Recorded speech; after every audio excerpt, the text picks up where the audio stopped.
بسم اللہ الرحمن الرحیم۔ اللہ تبارک و تعالیٰ کے پاکیزہ نام سے آغاز کرتے ہیں جو بہت مہربان نہایت رحم والا ہے۔ تکبر کسے کہتے ہیں؟ تکبر کہا جاتا ہے کہ جب کوئی شخص اپنے کسی وصف کی وجہ سے، اپنی کسی خوبی کی وجہ سے دوسرے شخص کو، سامنے والے شخص کو حقیر یا کمتر تصور کرے، اس کا نام تکبر ہوتا ہے۔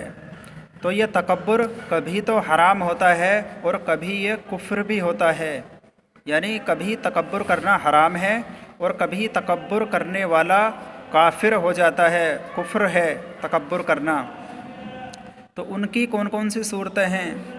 تو تکبر اگر اللہ تبارک و تعالیٰ کے مقابلے میں یا اس کے تمام نبیوں کے مقابلے میں، اسی طرح اللہ تبارک و تعالیٰ کی کتابوں کے مقابلے میں تکبر کیا جائے تو یہ کفر ہوتا ہے۔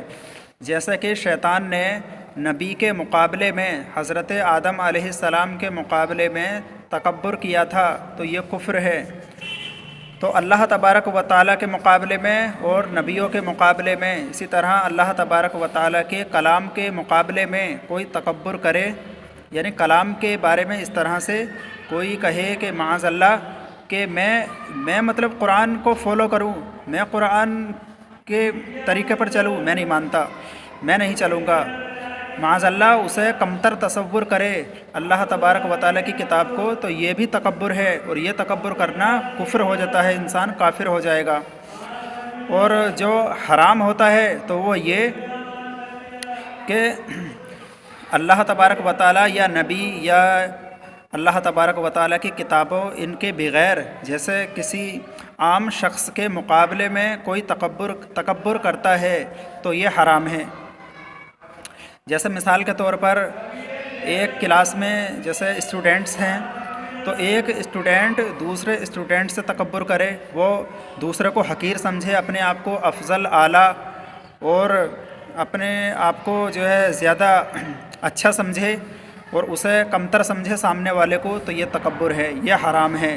اسی طرح سے اگر گھر میں دو بہو ہیں، دورانی اور جٹھانی مثال کے طور پر، تو دورانی جٹھانی سے تکبر کرے، اسے کمتر سمجھے کہ یہ تو وہی مفضول ہے اور میں افضل ہوں، میں اعلیٰ ہوں اور یہ تو میرے سامنے بہت کم ہے، تو یہ تکبر ہے، یہ حرام ہے۔ اسی طرح جیسے ایک پڑوسی دوسرے پڑوسی سے تکبر کرے تو یہ بھی حرام ہے۔ اسی طرح ایک ٹیچر دوسرے ٹیچر سے تکبر کرے، اسے کمتر سمجھے۔ اسی طرح جو عام انسان ہوتے ہیں وہ اگر عالم سے تکبر کریں، عالم کو نچلا سمجھیں، حافظ قاری کو کمتر سمجھیں کہ یہ تو انہیں کچھ بھی نہیں پتہ، یہ تو بیکار قسم کے ہیں، ہم ہیں اعلیٰ، ہم ہیں مطلب انگریزوں کی طرح، ہم ہیں افضل، ہم ہیں اعلیٰ، تو اس طرح اگر کوئی اپنے آپ کو سمجھے، دوسرے کو کمتر سمجھے تو یہ تکبر ہے، یہ حرام ہے۔ اور اگر اللہ تبارک و تعالیٰ یا انبیاء علیہم السلام یا اللہ تبارک و تعالیٰ کی کتابوں کے مقابلے میں کوئی تکبر کرتا ہے تو یہ کفر ہوتا ہے۔ وآخر دعوانا ان الحمد للہ رب العالمین۔ السلام علیکم۔